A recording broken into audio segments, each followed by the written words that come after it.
Hello and welcome to another edition of The Week That Was, a weekly program where we catch up with the headlines of the past week. This week in perspective is the week from 30th November to 6th December. Among the headlines that we take from the Voice of Goa Herald, we have war on drunken driving, where drunken driving is taking too many lives, causing many road accidents. The second story is another war, and this time it is a war on noise pollution, where people in Goa cannot have a peaceful night's sleep because of trance and other kinds of loud music played especially along the coastal belt.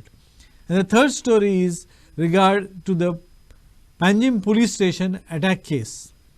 To discuss these and other stories, I welcome Mr. Avit Bagle, the editor of Dainik Herald, to this program. Namaskar. Namaskar. So we pick up on 30th of November this story in the Herald which talks about the war on drunken driving which is being fought with inadequate and faulty weapons. Now the basic equipment that the police should have in order to crack down on drunken driving is alcometer. Now the Chief Minister has also said that there will be a drive against drunken driving because of the recent accident which claimed the life of an innocent woman. And he said drunken driving has to stop and there is need to check with an alcometer. Now the Herald team has found out that out of the 100 breath alcohol analyzers in the entire state, 34 are currently non-functional. And the basic equipment which is required is the alcometer to crack down, and every police station should have this. Look, this story has many angles. There are bars in villages, cities. After sitting in a bar, how people will go home? Is there any public transport available during a night? No. So obviously they will drive their scooter or car and they will go home. That is natural. That's true. If you want to stop the drunken driving, you must available the late night bus service, means the public transport, either the taxi, rickshaw, pilot or bus. That should be made available first. Then you can talk about the stopping of the drunken driving. Because those people who are not consuming alcohol at their home, they are sitting in a bar. And bars are not nearby. It is in villages somewhere. So people are going. Do you expect these people to walk down to their homes? No, it is not possible. And also the thing is that the other modes of transport, hiring the vehicle, is not possible to them. It is not affordable to hire a vehicle every day because they already have their vehicles, scooter, car or anything. They drive back. About another angle of this alcometers, the police must ensure that each and every suspected driving should be checked with the alcometers, and government must provide them the alcometers that is there. And the thing is that why only the police? The other agencies should also rope in, like the RTOs, like the environment department, and other agencies are there, means where the plastic ban or any other things are there. There are many agencies involved. For the drunken driving also, why not the excess people? Excess people, you use them. Only the police can't do that job, checking the, because if you look at our vehicle population of Goa, it has crossed 16 lakh. And you are fighting the 16 lakh odd population, vehicle population, with 100 alcometers is an uneven thing. So you must proportionately increase the number of alcometers, taluka wise, and you check it, but also ensure that for the safety of these people, the public transport is available. Definitely. Okay. Then we move on to December 1st, Thursday. On this day, that is Thursday, we have this headline in the Herald, noise polluters finally face the music. And this is referring to the High Court shutting down all outdoor music after 10 p.m. The High Court has passed the order telling on the SPs of both the district to stop unannounced outdoor music gigs which are supposed to take place in December. And the clubs and the restaurant can only play music indoor. Yeah. And after 10 p.m. no music outdoor. Yes. Except for designated days on which even if you take permission, the music can go up only till 12 o'clock midnight. See, look, Goa is a touristic place. So the people from the worldwide come for enjoyment to Goa. Yeah. For them, the enjoyment, it is from the drug to everything. Yeah. Nothing is spare by them. So loud music, parties is a part and parcel of the touristic life of them. Yeah. So you cannot stop them. Yeah. When the High Court order, what the High Court order said, you can play at the designated areas. Designated area means what? Government must notify some areas as a silent zone, some areas as a residential zone, some areas as a commercial zones, some areas as a entertainment zones. Yeah. Government remains silent on this for years together. Especially entertainment. Entertainment zone. There is no specific entertainment zone. There are no specific commercial zones. Yeah. There are no specific silent zones. Yeah. Government has not notified this thing. That's why the act is applicable everywhere evenly. Yeah. It can't be. Yeah. When there is a hotel, if you look at any structure of a hotel, there is an open space. Yeah. So they do a party in that open space. You cannot call it as a what you said outside. Yeah. Outside means the open space. Outside the hotel. Yeah. Indoor you can play music, but not outside. Yeah. But that particular space is inside their boundary of the hotel. Yeah. So you must allow. But when the commercial zones are not designated by the government, court is also helpless. Court can't go beyond the act.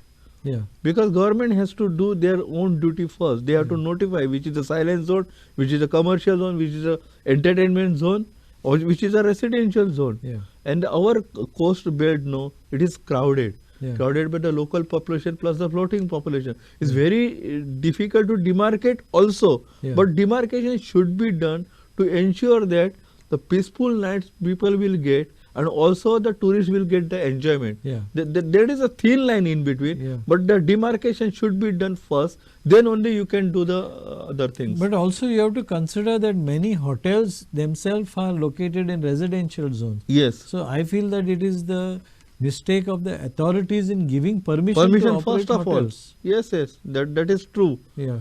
That is what I am trying to tell you. Commercial zone means commercial zone. Residential zone means residential zone. Silent zone means silent zone. You cannot permit a commercial activity in silent zones. But when you have not demarcated anything, you give permission blankly to anybody, anywhere. Yeah. This is the duty of the town and planning and other authorities which have to think years ahead and plan this kind of zones for the development of the state. Now the coastal belt, it has gone out of hand. Rest of Goa, at least save that. Yeah. You demarcate some commercial zone, silence zone. Yeah. Then only you can save our Goa. Yeah. Okay. Now also on the follow-up on Monday 5th December. Yeah. When the High Court passed the order, everybody was expecting how this will pan out, because very often the court passes many orders, but it is the government which has the responsibility of the implementation. Yes. So now for the first time you see that headline in the Herald, silent night at Kalangut as outdoor music is shut by 10 p.m. Yeah. Now this is the first day after the ban which took place. That is supposed to be Sunday, where all the partying and the weekend parties take place. Yeah. Now on this day it is said that there was silence after 10 p.m. in Kalangut. Yeah. And one of the news item also says that the police were out on Morji beach, and also there is a case which is filed against a super high-end beach resort because of noise pollution, because their party was going on till 12:15 a.m. in Morji. Yeah. See, likewise, what we were discussing in earlier stories, the breath analyzers, the sound measures in decibel, those meters are needed. The meters are to be given to revenue officials, because the Act says it is a deputy collector who can control the noise pollution. Plus the implementing authorities like police and other things are involved. Pollution control board people can be roped in. So this decibel measuring meter should be made available at a panchayat level, and local people should be involved. If some party is going on, what is the decibels they are playing it, music playing it, they should observe and they can make a complaint or they can put as a witness in that case. Then only this nuisance will go away. Otherwise, all this touristic belt, the operators who are bringing in the tourists, they are organizing party because it is their bread and butter. Nothing wrong in that. But the people, resident of those villages, are not getting sound sleep. That also they must understand. For there, the local involvement is required, and the government must make available the decibel measuring devices at the grassroots level, at the panchayat level or ward level, and people should be roped in. People should measure it. People should send a WhatsApp or SMS to the authorities. See, the music get played at this decibels. Please come, stop it. Then only it will take a good shape. Okay. Then on Friday, December the 2nd, we have a story on page 3 which has to do with concerned citizens of Panjim. They inspected the environmental destruction, in inverted commas, at the promenade opposite Marquines Palace. Now, in this case, the concerned citizens, they have come up with this allegation of concretization of the Mandavi river bank. And they say that there is large scale and haphazard concretization of the river bank, especially in front of Marquines Palace as part of the Smart City initiative. So they are basically opposing a small bridge or a culvert kind of structure which is being built at the mouth of the Santines Creek, where the Santines Creek flows into the Mandavi river. Now, is there an impression created that there is too much of concretization of the Mandavi river bank? There is an impression, but I'll take you back to a Panjim city story. If I say something now, people will wonder when it was in existence. People were traveling in Panjim city in small canoes, where the Nuago hotel is located now. In front of that, there was one channel of Santines Creek. There was one channel in a Bhatle area. There were so many channels, and people were traveling in small canoes throughout the city. Now everything has been reclaimed. 30% of the city is reclaimed. The Mandavi river and other areas are already concretized. So if you talk about the Santines Creek, which originates in Nagali Hills near Taligaon, it flows down to Mandavi river. There was a proposal from the government side when Digambar Kamath was a chief minister, I still remember, to put a concrete on the bed of the river to clean the river. Can you imagine, to clean the river, somebody wants to put a concrete? When Archbishop opposed the idea of concretization of the Santines Creek, government gave up that idea. It was somewhere in 2007 or 8. During the Digambar period. I still remember. So concerned citizen was they are opposing. No, they are very right. You cannot do any activity on the Mandavi river because you already reclaimed many more area which was belong to river Mandavi. When that Adil Shah Palace was being built, it was reclaimed. They also reclaimed. Correct. The place behind our KTC bus stand now, it was a community of Morambi. That is also reclaimed. Now Pato Plaza has come up. So you are reclaiming. So where this Mandavi river will flow now? So there is also, in the long term, there may be a threat of floods. Yes. Because the city itself is built on the river. So now we are experiencing floods in Panji city for last 10-15 years. We are experiencing flood during a monsoon. But you rightly said, other time of the year, we may also experience the flood. Okay. Then moving on to December 3rd, which is a Saturday, banner headline in the Herald reads, 2 arrested for allegedly raping a Russian woman.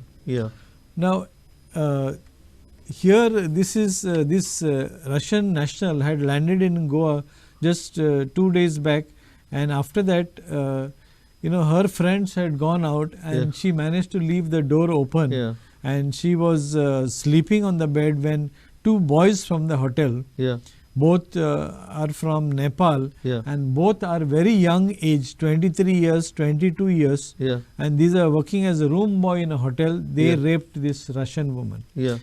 Now, apart from the details of the case, I want to ask you, what does this do to the perception of Goa as an international tourist destination? Because what happened is, earlier, immediately when this kind of an incident takes place, which has serious repercussion for the tourism world, the flashback is to the Scarlet killing case and the Daniel McLaughlin case. Apart from women, there are also men who have been killed or died in Goa under mysterious circumstances. Now, what does this kind of an incident, do you think, do to the image of Goa as an international tourist destination? I'll tell you, the people go by the perception they have. I visited Bihar several times. Bihar is known for the Naxalites. And people believe that the people with the gun roam there. For so many times I visited there, but I have not seen single man with a gun in Bihar. Same case with the Kashmir.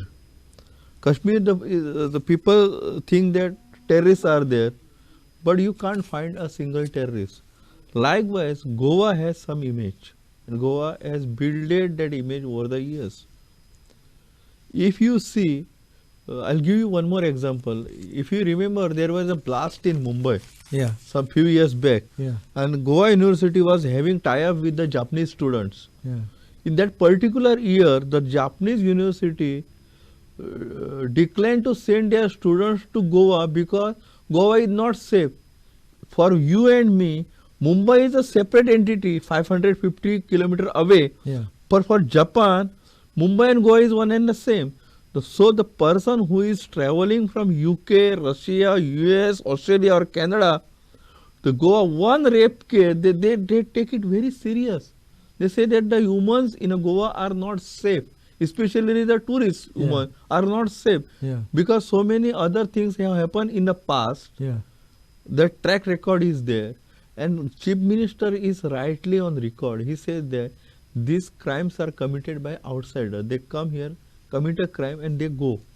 That is what Chief Minister said. My second question is there. When somebody comes for employment from somewhere, and you get a gainful employment, what about their police verification? What they do, they take an undertaking. The person is from some other state, I will not name the state. They send that form to that particular police station for verification. That police station never responds to your query, and they think that there is nothing adverse, everything is clean. So said they give the police verification certificate to that particular person, he gets the employment. The police verification system should be strengthened. Now police is doing tenant verification in South Goa. Few parts they have started, and they found that so many people are not registered only. Because they are not given information to nearby police that someone so tenants are living. If we strengthen all this mechanism, this probably may lead to curbing on such incidents. May lead. Okay. Then on December 3rd itself, we have another story, and this is a long drawn up case which is tracing its origin to 2008, and that is the police station attack case. Now in this there is a peculiar problem before the court, where the CBI has failed to produce the original complaint in the 2008 Panjim police station attack case. And the judge gives an ultimatum saying that you have to produce this, otherwise you tell me why the case should not be thrown out. So the trial court had on 29th November granted a last opportunity to CBI to produce this original complaint. And right enough, the matter was posted on 6th December. That is the day we are shooting this incident, and the CBI finally produced the FIR. Now, now two things. One is that the case has been dragging on for so long, and second thing is the negligence, so to say, of the CBI in producing the original complaint. Otherwise, if it was not produced, the case may have been thrown out. See, the producing FIR in a court is a mere technical thing. Court may insist because it is up to their wisdom. But the thing is that in that particular case, many heavyweights are involved. Yeah. And the thing is that the police station attack is filmed. Yeah. It is recorded, video recorded. Yeah.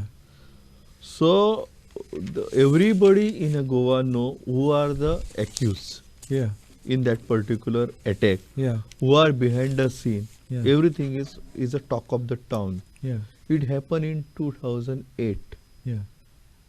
Some 12 years has already passed on. Yeah. And the court is still, this case is still lingering at the trial court level. Yeah. So people are looking at this particular case at whether the justice is delivered or not. Yeah. Justice is delayed, justice is denied. Yeah. That is a principle. Yeah. In this particular case, where all the videos are available, Yeah. who attacked, when attacked, how attacked, Yeah. on whom the attack has been made, Yeah. and police who are supposed to give justice to people, they are the complainant. Yeah. Because the attack has been on the police station. Yeah. So they are duty bound Yeah. to expedite the things Yeah. and get the justice for themselves first. Yeah. Then the common people who are looking at the police agency to get the justice. That is not the case. The courts are for the justice, Yeah. but for the common people, the police are just like a thing who can give them the justice for their complaint, Yeah. arresting accused or settling down their issues amicably. Yeah. Police can play an important role. That is what the common man say. When the police station is being attacked, Yeah. and the accused are at the large, means they are not yet punished, Yeah. not even found guilty, Yeah. then the confidence on this whole system, the people may lose the Yeah. confidence. It has serious impact on the Yes, justice system. Yes, yes. Yeah. Okay. Then our last story for this week is dated December 6th. That is on Tuesday, the day we are shooting this incident, this episode, sorry. And that story has to do with massive money laundering suspected from Goa land grab cases. Yeah. And in this case, the SIT of Goa, the special investigation team which was supposed to investigate these land grab cases, has asked the enforcement directorate to look into these cases. And the reason is because there is a suspicion that there is large scale money laundering and the proceeds of the land scam have been taken even out of the country for some reason, and they are laundered, and for what purpose the money is used one does not know. Yeah. Now presently Nidin Valsan, the SP who is heading the SIT, has told Herald that there are 45 cases of land grabbing which are under investigation. The SIT has arrested 19 persons in connection with the illegal grabbing of land of unsuspecting ones. Yeah. No, rightly what they have requested to ED, Enforcement Directorate, is good thing move. Even they should rope in the income tax department into that, because very much because the money generated out of this transaction is the income for somebody. Yeah. Whether the tax is paid or not, that is the first case. Yeah. Because income tax doesn't ask you from where you brought the money. Yeah. When you get the money, you have to pay the tax. That is the principle of income tax. Yeah. So they must also inform the income tax authorities also. Yeah. Secondly, the money generated from this so-called land grabbing, or the faulty transactions of the revenue records, where the money has gone, they must hand over everything to CBI. It is not in the scope of SIT. If you are seeking assistance of ED, then naturally the case should be transferred to CBI. Okay. If you don't want to shield somebody, Yeah. if you are coming clean on the issue, Yeah. if you want to investigate properly, Yeah. then the case should be handed over to CBI. Yeah. Then the CBI, ED, income tax can take this case to logical conclusion. Yeah. Because SIT is a state governed authority. Yeah. It don't have jurisdiction over ED. Yeah. The CBI can direct ED. Yeah. CBI can direct income tax. Yeah. CBI is a principal investigating agency in our country. Of the country. So this case is a fit case to be handed over to CBI first. Yeah. Then the ED can be roped in, income tax can be roped in, Yeah. and other things. If the foreign involvement is there, Yeah. then our intelligence agencies are there Yeah. who are working abroad. They can also assist getting that accused back or getting that money back. Yeah. That things are there in place.